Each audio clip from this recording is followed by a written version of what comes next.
Thank you so much for being here, and welcome to Dallas Baptist University. We are thrilled to be hosting this event with some great partners as we discuss Western policy towards Ukraine, Russia, and NATO. If this is your first time on DBU's campus, welcome. And for our people watching live stream, thank you for joining us tonight for this special event. DBU, our whole mission is to produce servant leaders who will impact the world for the glory of God. We have cross-disciplinary programs ranging from Christian studies to business to pre-nursing to education, sciences, and so much more. And we are really proud of our students, and we love providing these opportunities for some of our students to engage in this opportunity to hear from some of the best experts in the field as we discuss these hard global topics on where should we go and how should we move forward. The Institute for Global Engagement, which is a part of Dallas Baptist University, is a nonpartisan think tank. We are committed to engaging the public policy through a biblical worldview. We are a Christian university. We believe all truth is God's truth, and in that we can unapologetically engage the world for His glory. You may notice on the screen during the slides the Daily Briefing. The Daily Briefing is a tri-weekly newsletter that analyzes the news of the day. And so it goes out every Monday, Wednesday, and Friday. It's about 6 stories, some of the top highlights, and I would highly encourage you, particularly if you're a believer, to subscribe to this. It has a really unique perspective that takes a middle ground and really tries to evaluate the news. And so it's a great resource for you to take advantage of, and I encourage you to do so.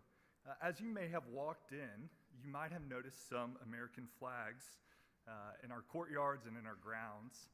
That was done by our Student Government Association, and there are 2,977 American flags represented, honoring the 2,977 lives that we lost on September 11th, 2001. I think that's fitting, some 23 years later, that we're talking about democracy and freedom globally today. And so thank you, especially given what we've just honored and remembered, for being here tonight and the significance of this event. Without further ado, I am so excited to introduce Liz Brailsford, the CEO of World Affairs Council of Dallas-Fort Worth. She is such a great partner. You know, every year we get to host a couple of events with Liz and her team, and they are always such great partners in putting on these events. So we are so thankful for her. She does a tremendous job. I would highly encourage you to check out World Affairs Council of DFW and some of their outstanding events such as this, if you're not already a member. With that, I'll turn it over to Liz.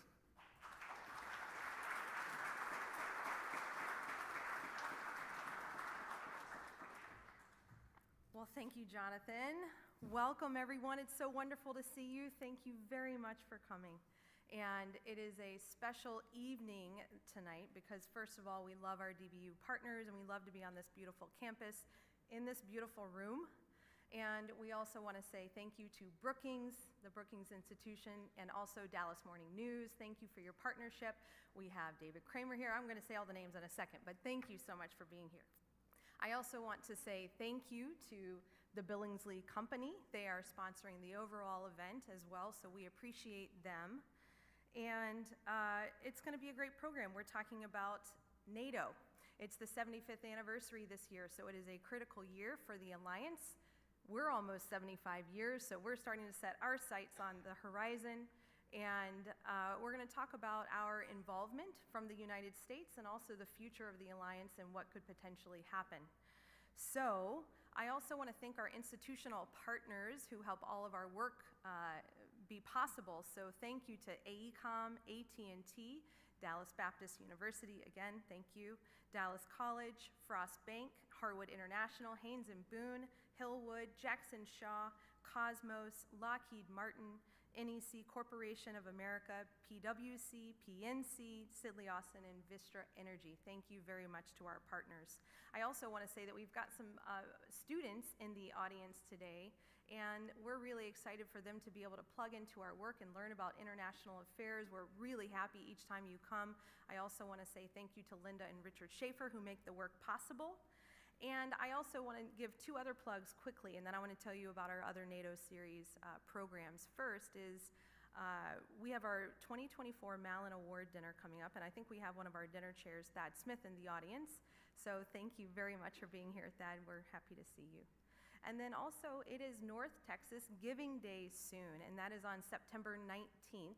Early giving has started, and when you donate to the council, it helps support our 4 pillars of our mission, which is public programs like this, our student youth education. Also, we support the State Department on their programs welcoming emerging and mid-level leaders, and we also work with the City of Dallas on their protocol and international services. So we really appreciate if you give to us, and if you do and give tonight, we will put your name in a hat, the proverbial hat, and you will get a free program pass if we pull your name. We'll let you know tomorrow morning, and that is if you give tonight or give today, and you can give on our website at dfwworld.org. Okay, I want to tell you about, very briefly, the other 2 programs that we have in our NATO series. This is part of the NATO series. We may have a 4th coming. That's not confirmed, but we may. So keep tuned on our website and in our newsletters. But on Tuesday, October 1st, we're going to be welcoming Daniel Coaches of the Hudson Institute. He's going to be talking more from an Indo-Pacific perspective. And so please do come to that. You can buy that on our website. That's October 1st. And then on October 4th, it's a Friday, we're going to be in Fort Worth, and we're going to be welcoming Ambassador Kay Bailey Hutchison. She's the former ambassador to NATO. She will be on stage with Congressman Jake Ellzey, and also will be moderated by a former General Michael Mosley. And so we're really excited to talk about that, and they're going to be talking more from a United States perspective. So go to our website to register and to give to North Texas Giving Day at dfwworld.org. Okay, so I'm going to move on to introducing our stellar panel. And before I do, if you can make sure that your devices are silenced, your cell phones, if you'll double check that, please. So for our speakers tonight, we have Fiona Hill. She is a senior fellow in the Center on the United States and Europe within the Foreign Policy program at Brookings Institution. Fiona served as Deputy Assistant to the President and Senior Director for European and Russian Affairs on the U.S. National Security Council from 2017 to 2019, as well as National Intelligence Officer for Russia and Eurasia at the U.S. National Intelligence Council from 2006 to 2009. David J. Kramer serves as the Executive Director of the George W. Bush Institute. Kramer also served 8 years in the U.S. Department of State during the George W. Bush administration, including as Assistant Secretary of State for Democracy, Human Rights, and Labor, and Deputy Assistant Secretary of State for European and Eurasian Affairs. He was also Executive Director of the U.S. Advisory Commission on Public Diplomacy in Washington. Constanze Stelzenmüller is the Director of the Center on the United States and Europe and the inaugural holder of the Fritz Stern Chair on Germany and Transatlantic Relations at Brookings.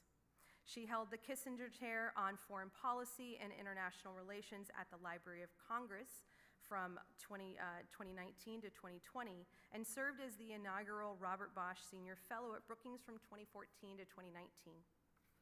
And then, moderating the conversation, we have Rudy Bush of the Dallas Morning News. Rudy, thank you very much.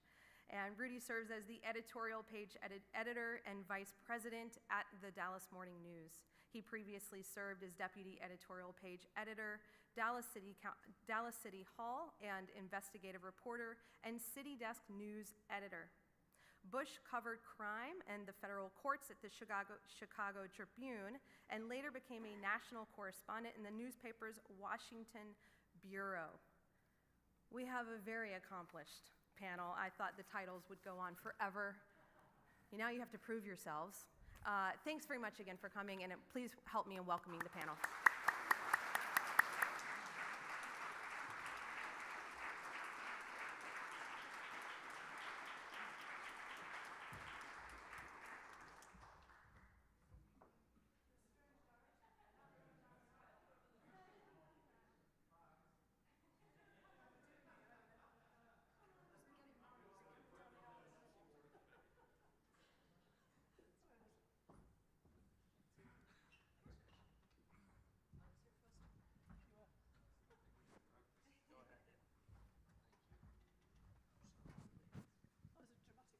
Yeah, we wanted to come at you from all angles there.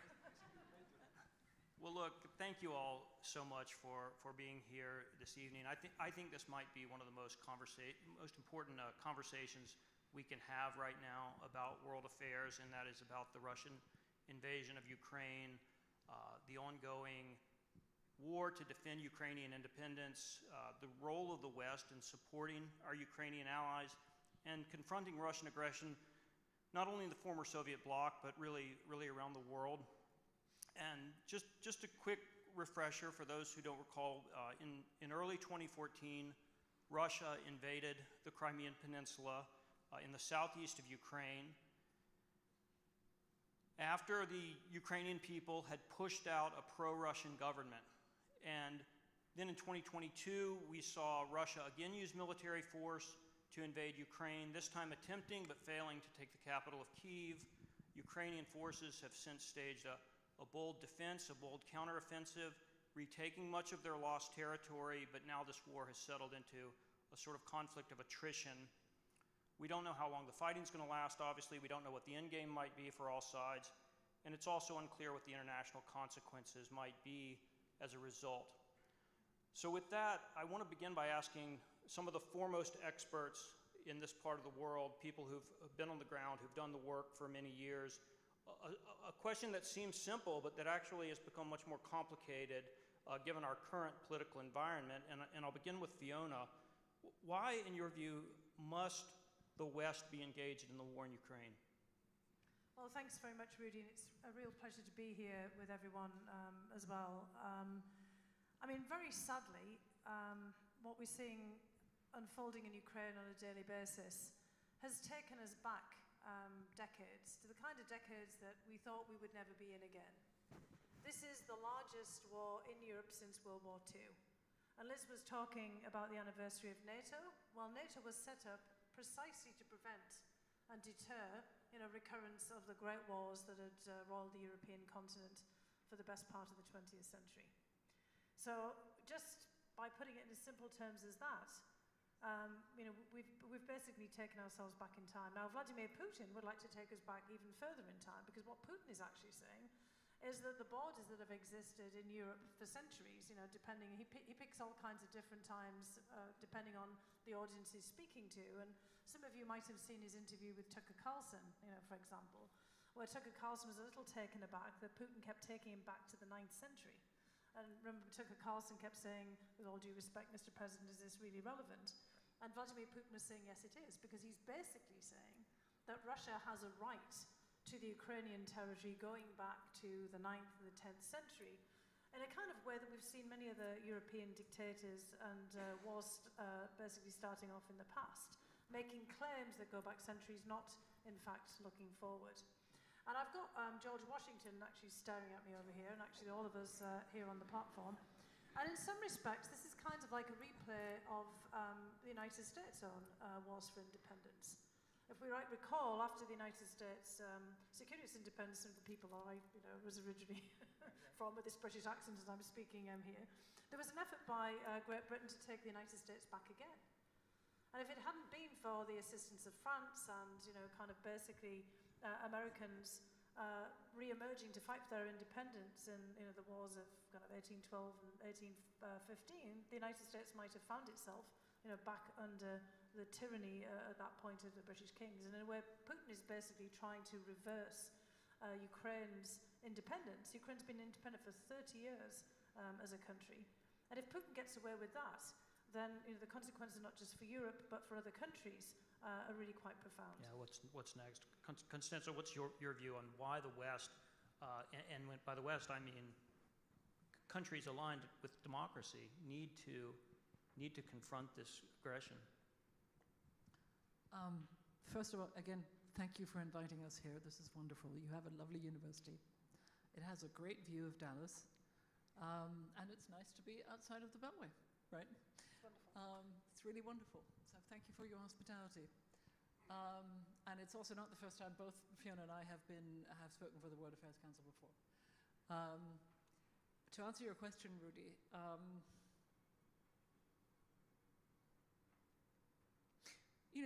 it's a reasonable question. And it's a particularly reasonable question if you happen to be a citizen of the global south, right? And if you are, thank you, and if you are sitting there saying, well, why are we sort of less concerned about the awful war in Sudan? Why are we less concerned about the Chagos Islands?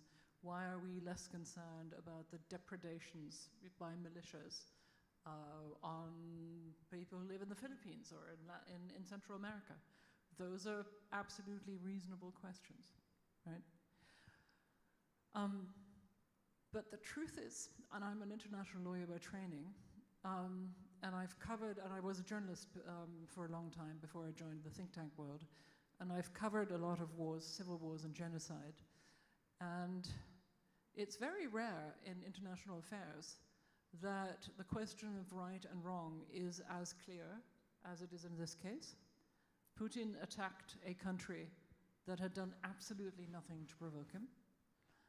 He invaded it, not once, but twice, first by annexing Crimea illegally in 2014, and then with a full-scale invasion on February 24, 22. He has been slaughtering Ukrainian soldiers, waging a brutal war of attrition against Ukrainian cities across the country, and in the territories that Russia occupies of Ukraine, which they are supposedly occupying because, as they say, they are ethnically Russian, people are being tortured and killed, and their children are being sent off for forced adoption in Russia. That's not just immoral, it's also genuinely and very clearly illegal under international law. And it is also, and I say this with some feeling as a former journalist who's been around places like that, it is also the first war in modern history where legal evidence has been collected in forensic quality in real time, right? The International Criminal Court and its international supporters have been collecting forensic quality evidence of the war crimes that have been happening here.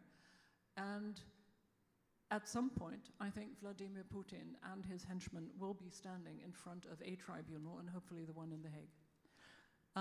But that, in other words, to me, this is a question of upholding international law, right?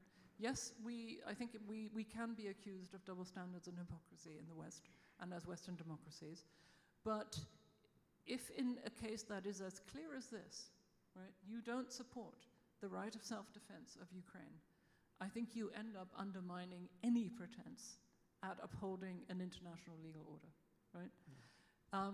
And so that's one point. That's the moral and legal point, right. I would say. But my last point, if I may, please, is that this is also about the security of Europe, and the security of Europe, and I say that as a European, and I say it with feeling, is, I think, also an American first-order strategic interest. It has been clear from the beginning that Putin has not just Ukraine in its sight, but the stability, the safety, the security of Europe writ large. He has made it very clear that he wants Europe to be a sphere of influence to Russia, and that he wants American forces to withdraw from Europe. And I don't think that is in America's interest. I can make an extended argument on that, but I think we can leave that for later. No, absolutely right. David, you've written extensively on this, and I know I'll get a nice note from David when we write a Ukraine editorial that says we've got to send weapons or whatever we can do on our little editorial board to sort of keep the pressure on to have American interest focus on this important area. And just from your point of view, what's at stake here? Well, Rudy, thanks very much for doing this, and Liz, to you and your great team at the World Affairs Council, excuse me, and the Dallas Baptist University. It's great to be here, my first time here at the university, and it's great to be reunited with two longtime friends, including this one with whom I went to graduate school. She was 3 at the time, and I was already 80 years old. But the stakes here, I would say, are enormous.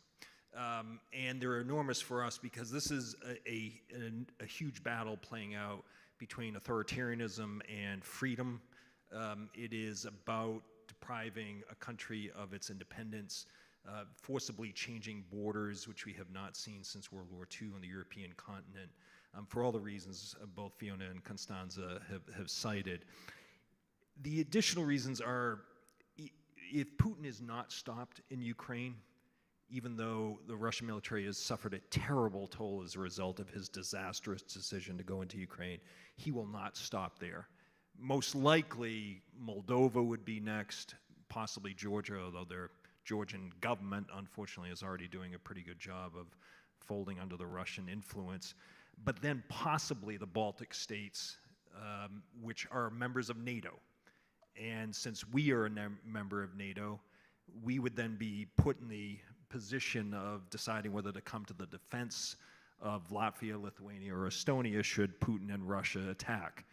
And if we don't, that will be the end of NATO, because NATO members live under Article 5, which considers an attack on one as an attack on all. And so the stakes here are enormous, and it is thanks to the bravery and heroism and determination of the Ukrainian people that Putin has run into a tremendous buzzsaw, but the Ukrainians have paid a terrible price. The other reason I'll just mention very quickly is the world is watching how we react.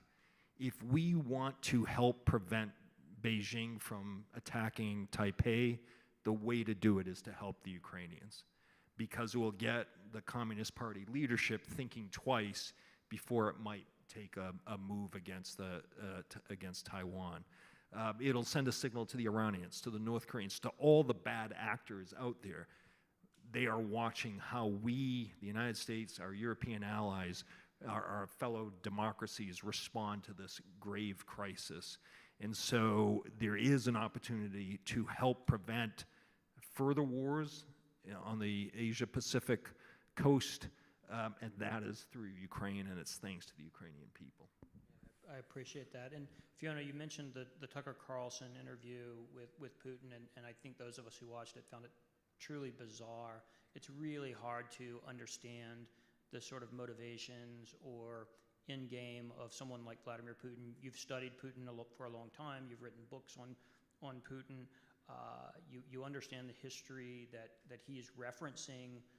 What, as far as you can understand, are his motivations? What might his end game be? What is he hoping to get out of this confrontation with not just Ukraine, but really the entire Western world? Yeah, Putin is really a quite unique character in many respects.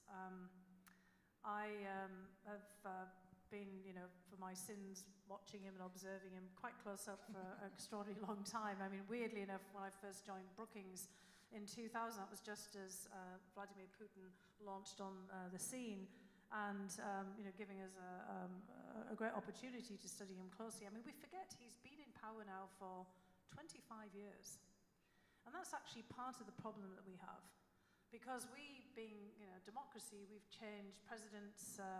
In some cases in Europe, from my old home country in the UK, they changed prime ministers every 5 minutes in a couple of weeks. So Putin has outlived an enormous number of world leaders, and with those secretaries of defense, ministers of foreign affairs, national security advisors, people like us. And so in many respects, Putin's got the kind of advantage of longevity. And we've lost his plot when he's kept to his plot and been plotting this for some considerable period of time. And I wouldn't say that it was inevitable where we ended up, and maybe he himself couldn't have even envisaged where he would end up. But just by the fact that he's been in power for so long and has figured out how to outmaneuver people has really got us to this particular point in time, because he's started to think about his legacy. And David was making a joke about being 80 in graduate school. Well, Putin could very easily be in his 80s in the presidency of Russia, because he technically can stay in the presidency, sitting on his nice throne there, essentially, till 2036. And so I think over time, he can no longer basically separate himself out from Russia. And again, I'll go back to George Washington. George Washington was an actually remarkable and unique individual, because he knew when it was time to go. And he had the famous farewell address, he was determined not to become a king and to kind of basically replicate the tyranny that he'd just thrown off. He retreated off to his country estate and actually tried to stay out of politics. President Bush has done the same thing. I mean, he quite recently, when he was asked about his thoughts on presidential politics, said he has been out of presidential politics for a long time. Vladimir Putin has no intention of leaving presidential politics. His number one goal is regime preservation, which means his own preservation. And Ukraine has now become wrapped up in that. Because just as he was telling Tucker Carlson, Ukraine has defined Russia, he said, since basically the 9th or the 10th century. I mean, this is all actually pseudo-history, by the way. I mean, I'm sure that the history courses here at this venerable institution are actually teaching actual real history and, kind of fact-based history. But Putin has made up his own version of history, and he's put himself in the center of it. Because his name, Vladimir, is also the name of the Grand Prince of Kiev. Also, Volodymyr is a variant of that, and you happen to have Volodymyr Zelensky, named after the same Grand Prince of Kiev, who he says is basically the progenitor of Russia. And he's determined, very sadly, to make that a reality, to make Ukraine part of Russia again, and to give himself all of the graces and the favors and the attributes of a modern Russian Tsar. And that's basically what he was telling Tucker Carlson. So we're kind of, in a way, living out somebody else's fever dream. And during COVID, in the splendid isolation that he had himself, the kind of bubble that most of us don't have, I mean, many of us, took up a different kind of hobby when we were kind of stuck during COVID. Vladimir Putin came up with the idea of invading Ukraine. Yeah. And he had no one really else to tell him that this was a really very bad idea. So sadly, that's where we are. Yeah. We're basically living out somebody else's fever dream, someone's idea of themselves, their legacy, and we're all suffering as a result of it, and the Ukrainians more than anyone else. Yeah, it's shocking. And then when you see the wealth that he's accrued, it's shocking. Constanze, let me turn to you for, I think, an important perspective that a lot of Americans don't necessarily hear a lot about, which is the European response to the war, the European political consequences of the war, and I think the support of the European nations, in particular German support, which has been both critical and misunderstood. Can you give an overview of how important that's been? Well, that's a very generous way of putting it. I've written about my own country, Germany's response, and it is in many ways the same for the rest of Europe, although with important differences. As a sort of defense version of Schrödinger's cat, famously. Schrödinger's cat, which, in electrophysics is both and is not there, right? And so what you are seeing is a European defense that both is and isn't, and let me explain what I mean. I realize that's a confusing way to start it. But I think it is fair to say, not least because I think we've all been close to these debates, that and in fact the Munich Security Conference, which is like the sort of elephant watering hole of the international community, security community, and it meets in February in 2022, met exactly 4 days before the Russian invasion. And I have been going for longer than I care to admit, because I too am 80 years old. And I remember thinking very despondently just about how sort of weak-willed we seemed and how unwilling we seemed to acknowledge what was happening in the world. And in fact, since this is a Baptist university, I'm going to tell you a story about a Catholic cardinal.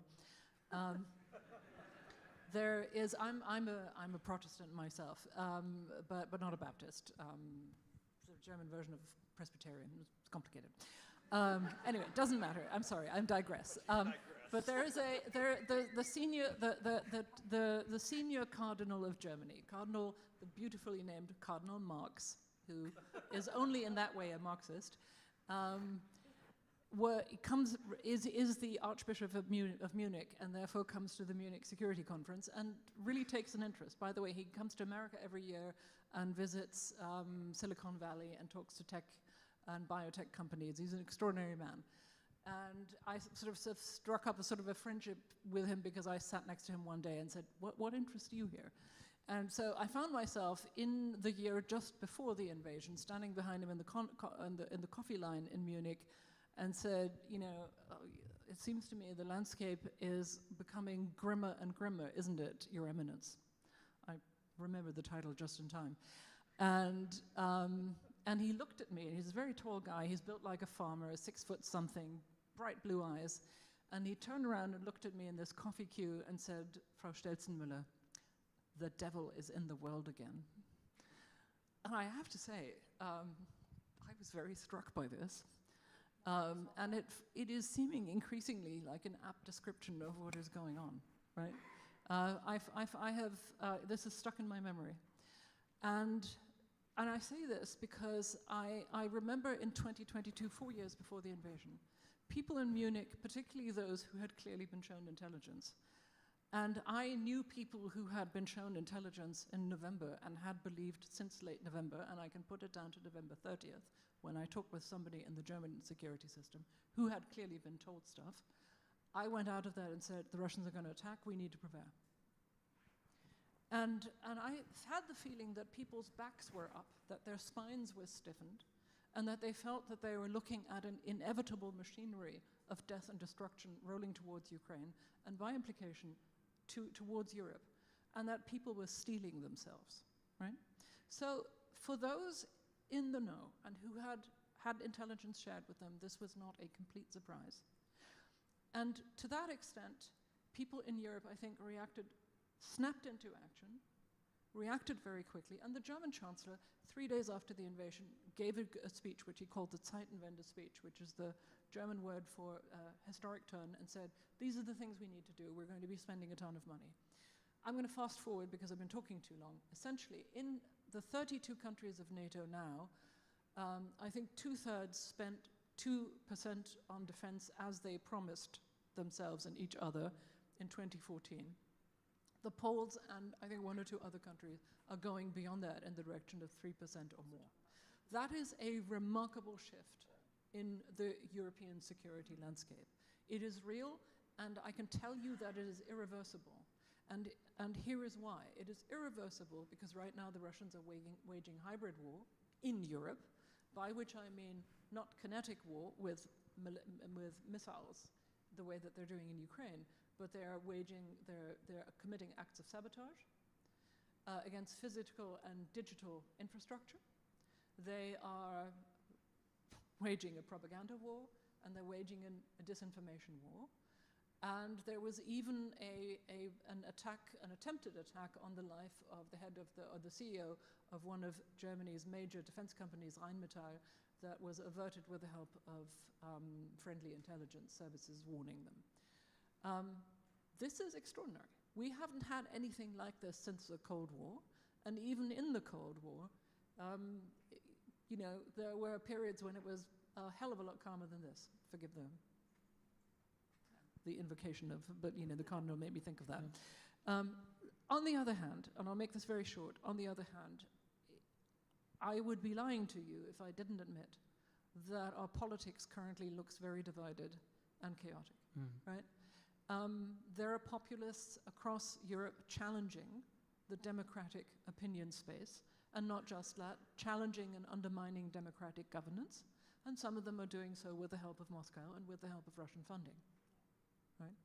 But not all of them are. Some of them are exploiting domestic disagreements, unhappiness, resentments of inequality of governments failing to solve problems, et cetera, et cetera. It's complicated. Well, I want to get back into this because you and we've talked a little bit about what you call the hybrid war, and I want to get back into that in a minute. Let me ask David a question though about the Ukrainian counteroffensive, which has been something I don't think any of us expected in the way that it has unfolded. Ukraine is now in the Kursk region of Russia. This is the first invasion of Russia by a foreign military since the Second World War. You now have reports of Ukrainian drones attacking in the suburbs of Moscow. So just help us get some grounding strategically and militarily, what the Ukrainian response has been and why it's been such a surprise. The initial assessments of a lot of analysts, including the U.S. intelligence community, as well as those in the Kremlin, was that this war was going to be over in a matter of days or weeks. that the Ukrainians would be forced to capitulate, that the Zelensky government would be removed, and that Russia would take over the country. There would then follow an insurgency among Ukrainians, but that the Russians would win this war rather quickly. Here we are 2.5 years since the full-scale invasion on February 24th of 2022. The Ukrainians have regained more than 50% of their territory that Russia initially seized. They've essentially destroyed the Black Sea Fleet, which has been essential to Russia's naval security. They have reestablished the export route through Odessa that is very important for Ukraine and, frankly, the rest of the world, because Ukraine is a major agricultural and food exporter. They have developed an amazing drone technology capability where drones are now able to reach places like Moscow, even Murmansk. It's quite extraordinary what they've been able to achieve while under relentless bombardment for the past 2.5 years. And we have seen tremendous skill and capability among all Ukrainians, not just soldiers on the front lines. Have there been some setbacks over the course of the war? Absolutely. There's no denying it. The so-called counteroffensive that was launched last year didn't live up to expectations. But the Ukrainians decided to move into the Kursk region in Russia that borders Ukraine for a number of reasons. President Zelensky has described it as a buffer zone to try to reduce the more direct short-term attacks coming from that region, possibly as a way for exchanging prisoners of war, where Russia would be forced to release a number of Ukrainians that have been seized in this war in exchange for Russians. Not that Putin really cares about that, frankly. And what is also striking about this is the Ukrainians didn't tell the United States beforehand, because they anticipated that if they had, we would have told them not to do it. And so it came as a bit of a surprise, not just to Moscow, it came as a bit of a surprise to Washington as well. And that reflects a level of frustration, to be clear, accompanied by enormous gratitude among Ukrainians for the support from the West, but also some frustration with the decision-making process that we have seen coming from the United States and European allies in terms of providing assistance, the military assistance that Ukraine is very dependent on. We have seen requests for various weapon systems over the past 2.5 years, frankly, even before the full-scale invasion. And our initial answer is no. The Ukrainians ask again, we say maybe. They ask a third time, and we finally say yes. But in that intervening period, hundreds, if not thousands, of Ukrainians are getting killed and wounded. And so our credit to the Biden administration, credit to European allies for staying united. I think there's been more unity in light of this. NATO has found its purpose again since this invasion. But we need to step up our game and help the Ukrainians not just hang in there, not just as long as it takes, but until the Ukrainians win and defeat the Russian forces. And that forces a change in mindset, where if you just provide them enough assistance to hang in there, that's not good enough. And so we have to provide the assistance to give the Ukrainians the opportunity to actually win. Yeah, absolutely. Well, since you brought up unity, let's talk about the upcoming presidential election. And so former President Trump has said, look, this war would be over even before I went into office. Vice President Harris is clearly interested in maintaining the sort of approach that the current administration has taken. Putin, meanwhile, has come out with some kind of an endorsement of Harris, which is strange in its own realm. So who wants to go first and help explain what are the implications here? Because there's a lot at stake for what could happen, how this, how the game could break based on what happens in November. Yeah, I'll take a stab at this one. Look, Yeah. I figure that these two are going to feel a little bit uncomfortable about this for various reasons. But look, I think part of the problem is that we, writ large, both here in the United States and perhaps more broadly, haven't really fully fathomed what's at stake here. And I want to actually just get us to think a little bit about the nature of this war in Ukraine.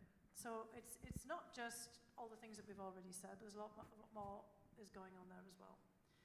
We're kind of thinking here in our debates, not just around the presidential election, but just more broadly in Congress and elsewhere, that, obviously, and, I can't underplay this, that China is the real threat. That's the kind of pace-setting threat, and the Europeans will say that as well. But China is also a factor in this war in Ukraine, because China is actually supporting Russia. Now, why is that the case? It's not about Ukraine. It's about what China thinks, the United States' role is in this as well. And not only is China supporting Russia in this war, but so is North Korea and Iran. Again, not because of anything to do with Ukraine, but because they're starting to see this war, and they've thought about this in this way for a very long time, as a proxy war against the United States. Now, a year or so ago, a colleague of ours at Brookings, in fact, a colleague of all of ours here, Angela Stent, and another colleague, Daniel Hamilton, started to do a series of exchanges with various think tanks and counterparts around the world, including Brazil and South Africa and Turkey, and many of us were part of the discussions. And at one jaw-dropping moment, our Brazilian counterparts told us that they saw the war in Ukraine as the first proxy war between the United States and China.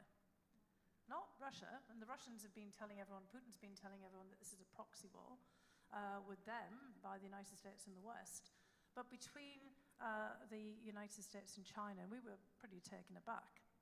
And they said that because of China's role in the war, and that they were more interested in knowing what China thought about the war than what Russia thought about the war. They saw Russia as a declining power, and in many respects as a kind of stalking horse, a kind of shadow for China. And so this gets back to what David said, and Constanze has also alluded to this, and so have you, Rudy, that there's a lot at stake in this particular conflict. And what Putin is hoping in all of this, I don't know whether he's fully fathomed and processed that actually Russia is acting in a way as a kind of proxy for China in all of this, is that he's hoping that this conflict will bring down the United States. Constanze already said this, and getting the United States to pull out of Europe. Because Putin actually has tried to persuade a lot of Europeans that the United States is still occupying Russia, and Europe rather. And Russia is saying that the United States is an occupying force, that the Europeans are all vassal states.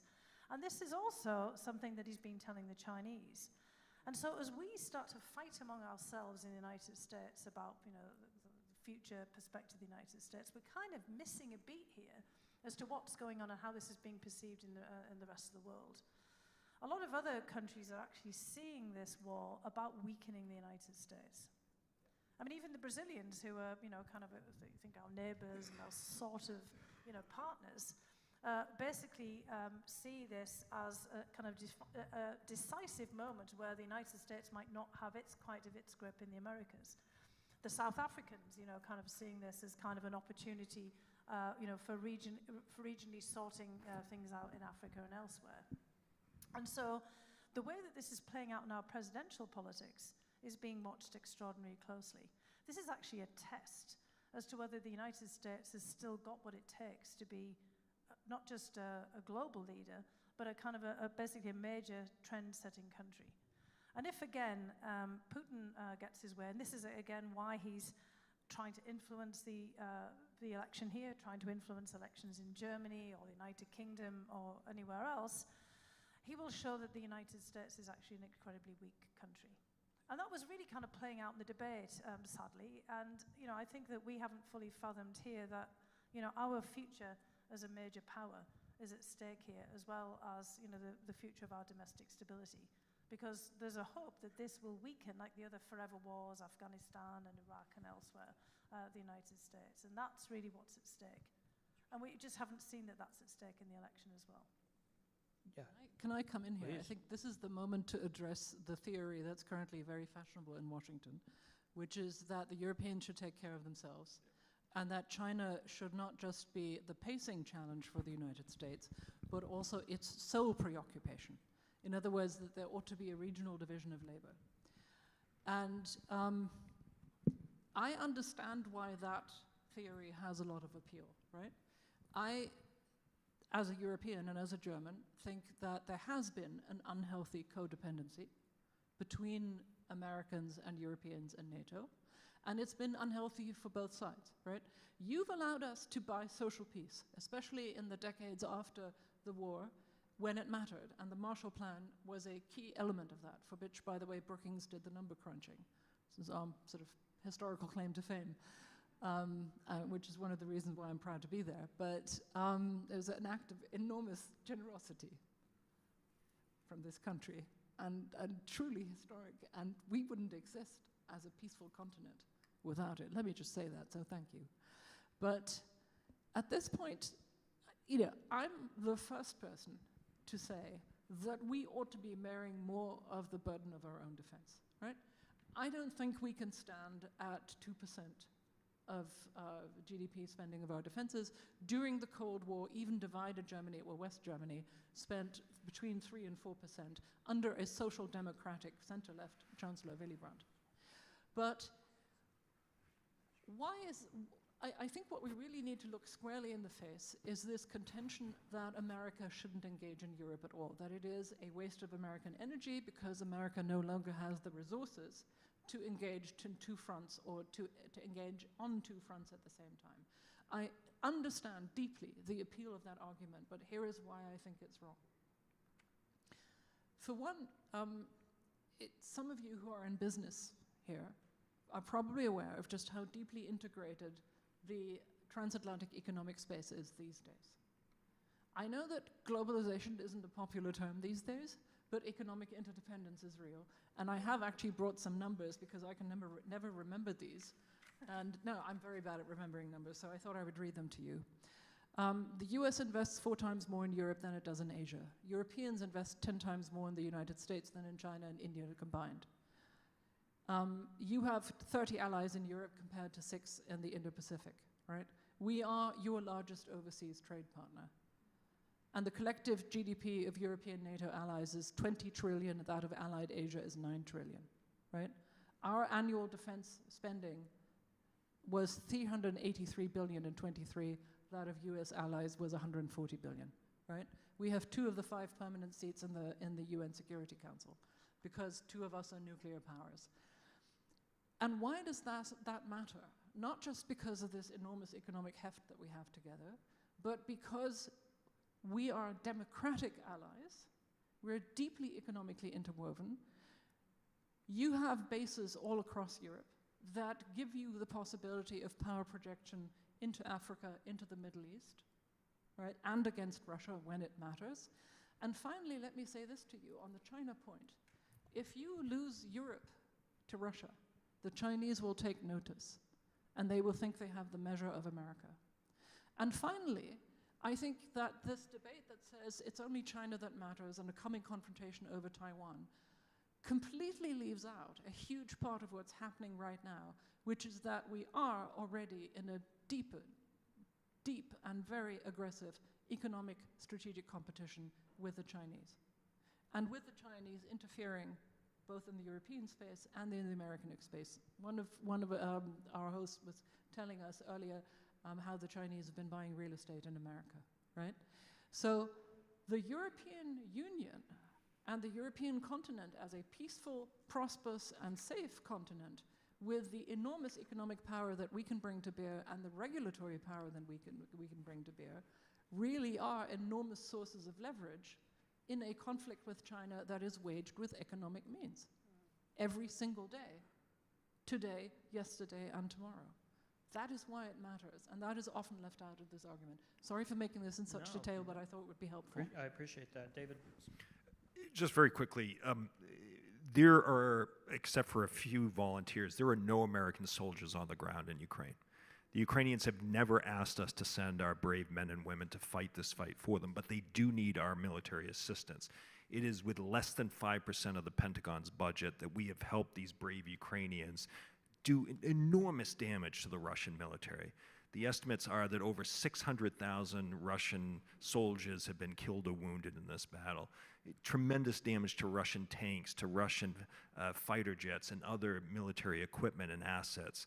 This is, in a way, again, thanks to the Ukrainians, enormous return on investment for us that we are dealing with a major threat to global security. The last thing I'll say is, and forgive me if I'm too blunt and direct about this, but I have no patience for people in the United States or frankly in other parts of Europe who say, enough of this war, I have Ukraine fatigue. We're not the ones doing the fighting and dying every single day. It's the Ukrainians. There is nobody who wants this war to end sooner than Ukrainians, since they are suffering every single day. But they also don't want to live under Russian oppression. People talk about making territorial concessions. It's time for negotiations. We're not just talking about land. We're talking about people, millions of Ukrainians, and consigning them to living under Russians' influence and Russian control. I don't want to be responsible for that. I would hope our next American president would not fall for that trap either. Yeah, I appreciate that. And I want to get back to what Constanze was talking about earlier. I don't think people have a full understanding of this concept of hybrid war that you're describing in Europe. The sort of Cold War level of intrigue and interference that is happening within European nations. We know that there was an effort to interfere in our presidential election, but this is an ongoing problem in Europe. So maybe just pick up on that concept of what is happening in Europe and how is it affecting the political landscape. All right, so let me just pick out a couple of examples. I was just in the Norwegian Arctic with the Norwegian Coast Guard, and the Russians are flying drones around Norwegian oil drilling stations pretty much every day, right? Russian submarines are checking out transatlantic internet cables and internet cables in the North Sea. They're also checking out seabed gas pipelines and oil pipelines, right? It's pretty clear why. In Germany, we've had attacks on the electrical lines that feed the trains that have laid low the train networks in all of northern Germany for a day, right? Because cables were cut. And I think it's been determined since that was actually a hostile act and not just sort of random terrorism or crime. I've already mentioned the attempt to take the life of the CEO of Rheinmetall. The propaganda and the disinformation via Russian-funded news sources right now is off the charts, right? And we have shut down most of the direct Russian news sources like Russia Today, right? But they are still working through legitimate or quasi-legitimate news sources. There's been recent reports about this. And I will say this, this is somebody who I once had to testify in 2017 in front of the Senate Select Committee on Russian interference in European elections. And at the time, I thought I did a fairly thorough job and a fairly hard-nosed assessment of what the Russians were trying to do on the basis of open source intelligence, because I don't really have contacts to the intelligence services, or not enough to do this kind of thing. And if I compare what I thought in 2017 and what I'm seeing now, right, this is a difference like night and day. The quantitative and qualitative intensity of Russian attacks on physical installations, on people, the attempts to buy people, the attempts on the information space, really on messing with people's heads and minds, is really extraordinary.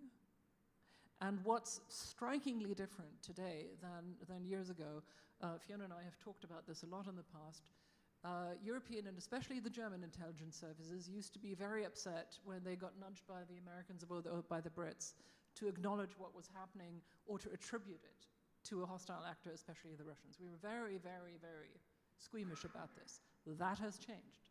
German services these days acknowledge and attribute with remarkable rapidity, and it's because they have no other choice. It is the only way to make civil society understand what is happening. Fiona, talk a little bit about other parts of the world, and David, jump in as you see a place. We know that Russian mercenaries are working throughout Africa, for example. We know that Russian military and mercenaries have been active in Syria and in simply sowing chaos and struggle in many different places, and maybe you can just put some context around all that.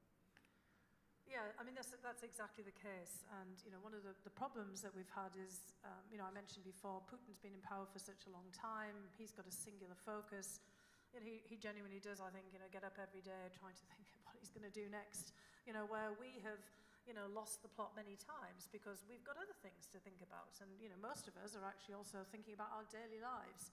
And we're seeing, feeding our very people. sadly, feeding our people and actually, kind of trying to run the country, and that's what partly of our debates are about as well. And, David talked about the incredible casualty rate in Russia.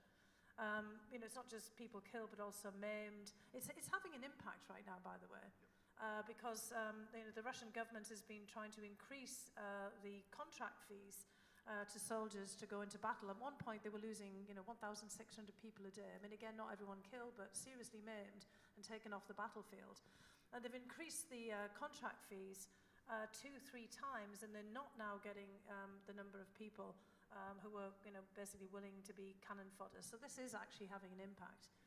But, what Putin is willing to do across the world, across the globe, in terms of sacrificing his own people, should also be giving us pause. And we have not been paying attention to all of this. As Constanze said, in the case of Germany and other countries, it's taken a long while for these patterns to become evident.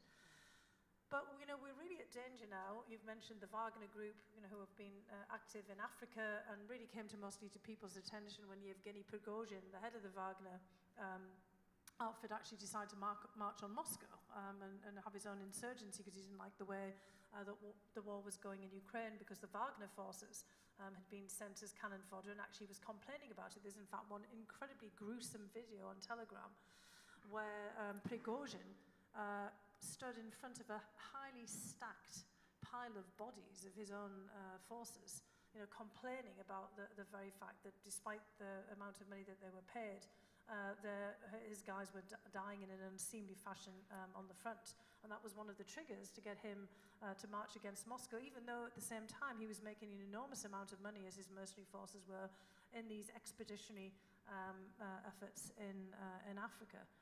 But basically, what Putin is trying to do is look for all of the vulnerabilities and weaknesses. It could be in our electoral systems. It could be in vulnerable infrastructure, like undersea cables, for example. It can be in our partisan politics and on the internet, where Americans are always, tearing each other apart, or Spaniards are, or Brazilians are, for example. But it could also be in countries that are extraordinarily vulnerable, but have also laid themselves still open for Russians to be present. Mexico is somewhere that we should actually be very concerned about at the moment. We're always, kind of thinking about Mexico and immigration and the southern border. Well, Russia thinks about that as well, in fact. And one of our vulnerabilities, which again gets back to the myopic way that we talk about things in politics, is the fact that Putin has operatives running all the way over Mexico, because Mexico is one of the countries that still does not demand visas of Russians. We've seen Russian operatives get pushed out of Europe. They're landing up in Mexico. Russia today is actually also building up the RT, not just its English language or German or other, but Spanish, the news outlet, which is their propaganda outlet. Their Spanish language outlet is actually the most well-resourced and well-staffed of all of the outlets. And in fact, we've seen many times the effect of Russia today operating out of Mexico or elsewhere in Latin America having impacts here in the United States and also in Europe. So, for example, just as one additional example, when Spain was having the peak of its secessionist political trouble with Catalonia, the Spanish government got an incredible amount of evidence, in part thanks to Microsoft and other internet companies, that most of the activity encouraging Catalonia's and Catalan secession was coming from Russian language television, RT, in Latin America, in places like Venezuela and Mexico and elsewhere. Because the Russians are making use of the fact of places that we're not really kind of thinking about. We don't have our own coherent policies, or we've got rifts in our relationships. I mean, the Mexican government's often quite annoyed with us in the United States, and are kind of then sometimes willing to turn a bit of a blind eye to what the Russians are doing. We need to work better, basically on our networks of relationships, and be much more attentive to the vulnerable places that Russia has moved into and some of the things that it's actually doing. The Catalonia episode is really quite a startling one for anybody who wants to read more about that. The Spanish government actually put out a report. They were shocked themselves that they had failed to pay attention to Spanish language TV and radio and print in Latin America that was being used against them, just with the pure goal of destabilizing Spain. The reach has become shocking. We just have a few minutes left here, so speed round on this one. And I know no one on this stage has a crystal ball, and you all read very deeply, but we can't predict necessarily what's next. So just very quickly from each of you, though, how might this play out? And then as an addendum to that, what are you hoping for? And I guess I'll start, Constanze, at the end, and then come on down to David. This is so hard because we talk and think about this every day, right? We've played this through in our minds every day from morning to evening. We wake up with it, we go to bed with it. We discuss it with colleagues within our own institutions, with other institutions. We keep checking and counter-checking what we think. And honestly, there are so many variables at play that I can only say, I think the likelihood of a swift and complete success by Ukraine is the least probable case here, right? I think we will probably do a lot to prevent a Russian outright swift victory, but the most probable scenario that I can see is a continued, long-lasting war of attrition in which we do not muster the energy to give Ukraine what it needs because we don't have the political capital for it. But Russia also doesn't quite have the political energy or the social capital to mount a full-fledged attack that destroys Ukrainian independence.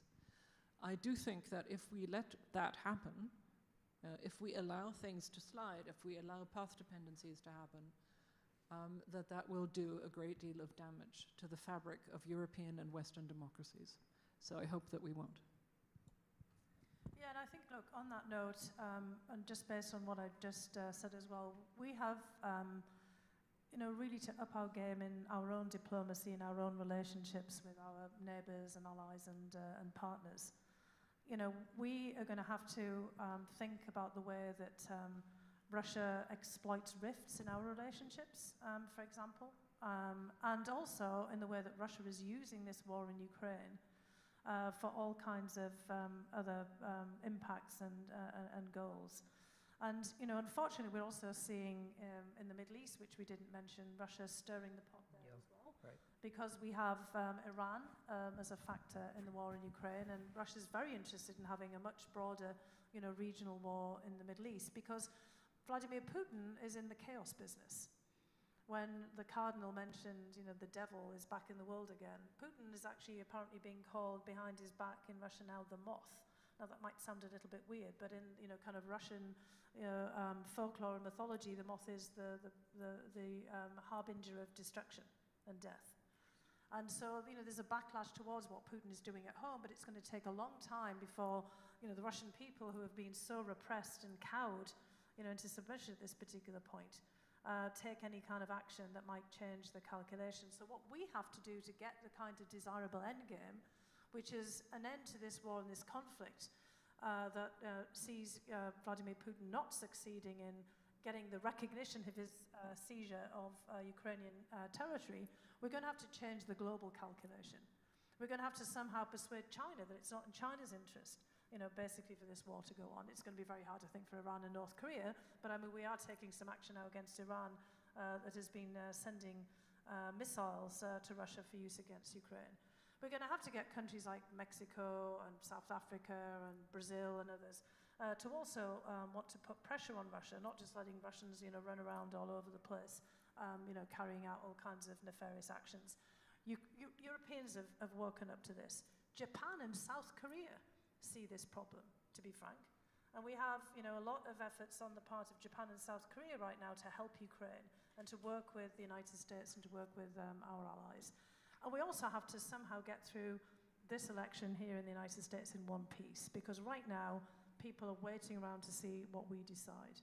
They want to know where we're headed in the United States and whether we're still going to be playing an international leadership role. And so, for better, for worse, an awful lot is riding on where we head in November and whether we are still committed, to playing, a larger role. And so again, with George Washington, looking, this kind of direction, the hope of the founding fathers that America would be a force for good and for light in the world is also at stake here. And the more that the United States looks in disarray, the more that people like Putin think that they can sow chaos globally. Thank you. I remain cautiously optimistic that the Ukrainians can achieve victory. I agree, not swiftly. It'll take time. Victory I would define as driving every Russian soldier off of Ukrainian territory, holding Russia accountable for the gross human rights abuses, war crimes, and crimes against humanity. Putin, remember, has been indicted by the ICC, and making Russia pay, taking the $300 billion that Russia stupidly left in Western financial institutions, and not just freezing it, but seizing it.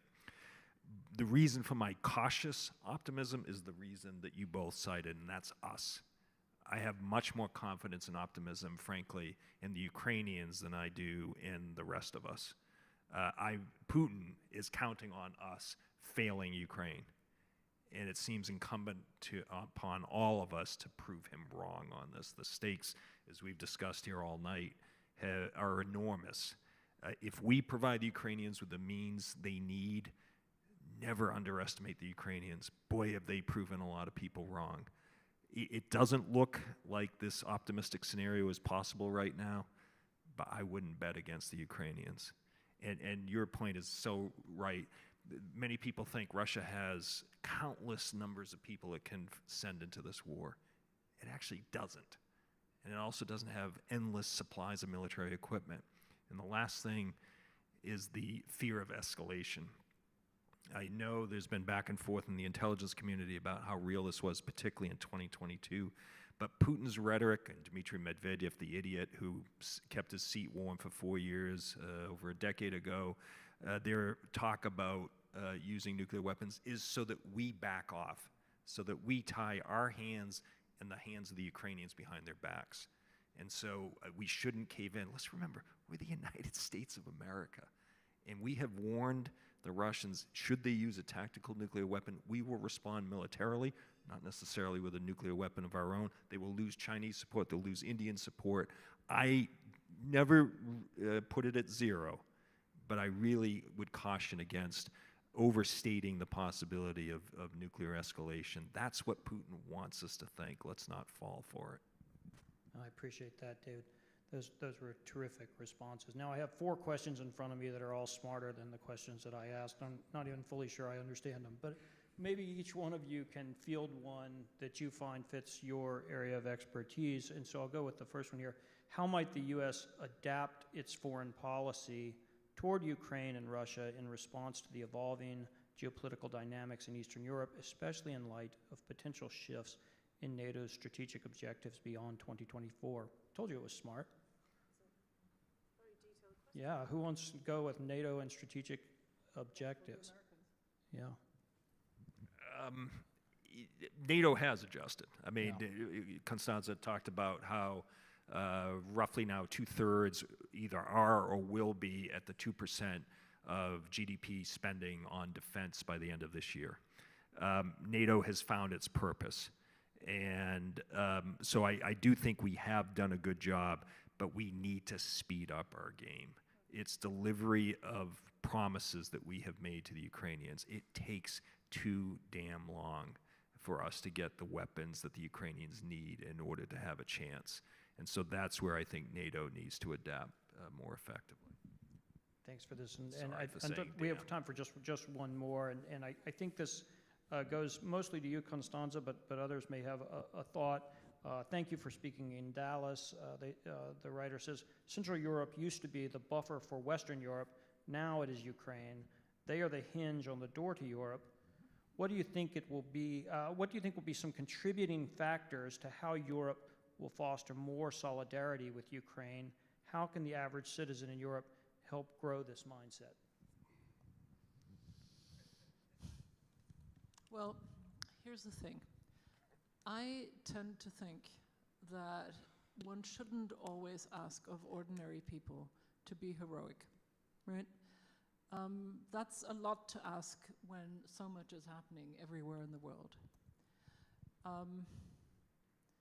I think people can be heroic for short bursts in existential crises when they're personally under threat.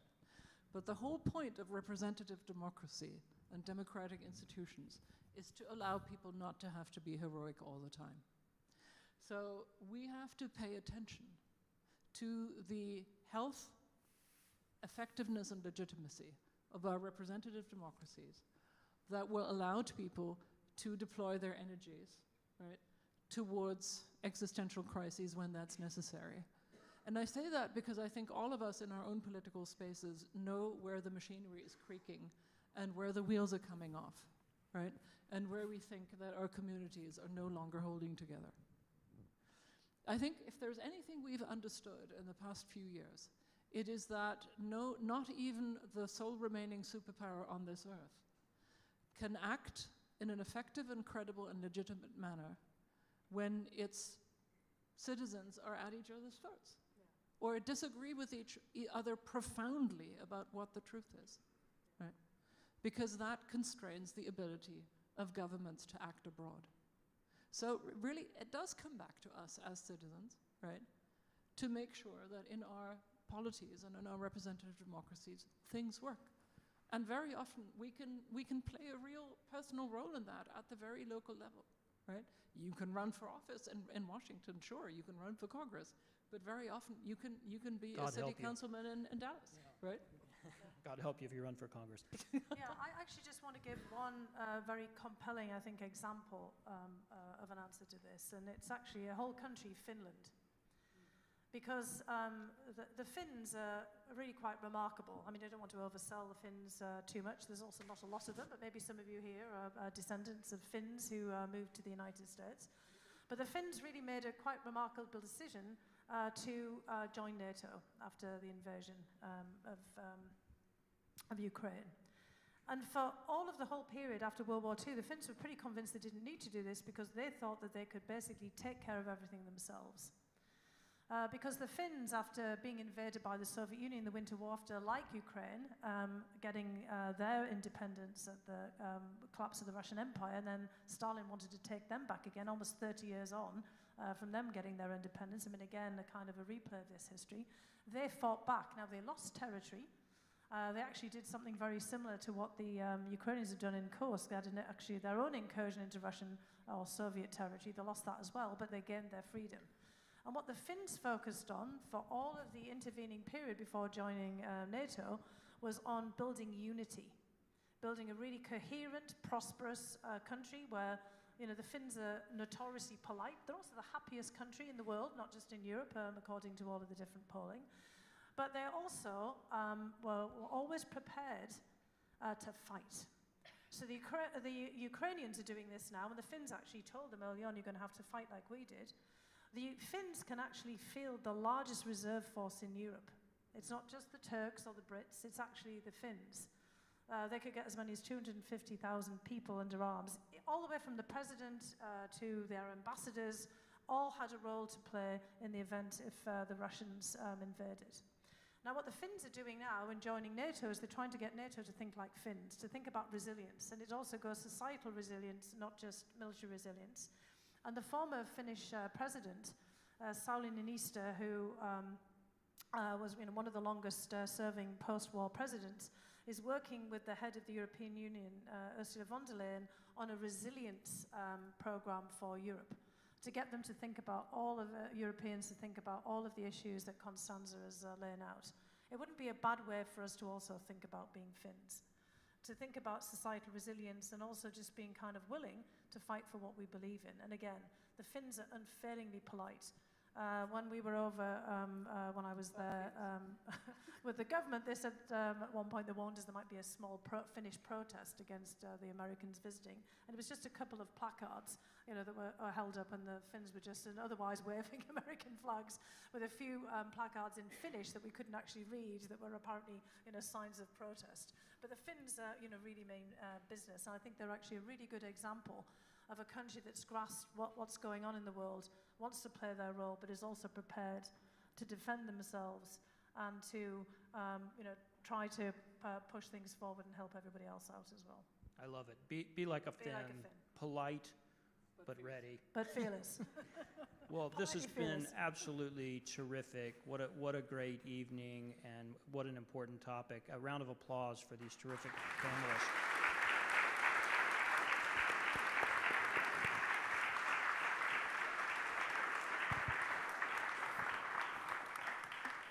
Well, I just want to thank you for your analysis and giving us a really holistic view of how critical this topic is. It's obviously important. It's why we're doing a series. This is part 1 of the series. Come to the next 2 that start on October 1st. Go to our website to check that out at dfwworld.org. I just want to say thank you to Dallas Baptist University for having us in this special space, beautiful space. Thank you to the Brookings Institution. Thank you to the Bush Institute. Thank you to the Dallas Morning News. And thanks to all of you. We are selling Fiona Hill's latest book right over here after the program, so please do pick up a copy. There is nothing for you here, Finding Opportunity in the 21st Century. We'd love for you to pick up a copy, and thanks again. We'll see you soon.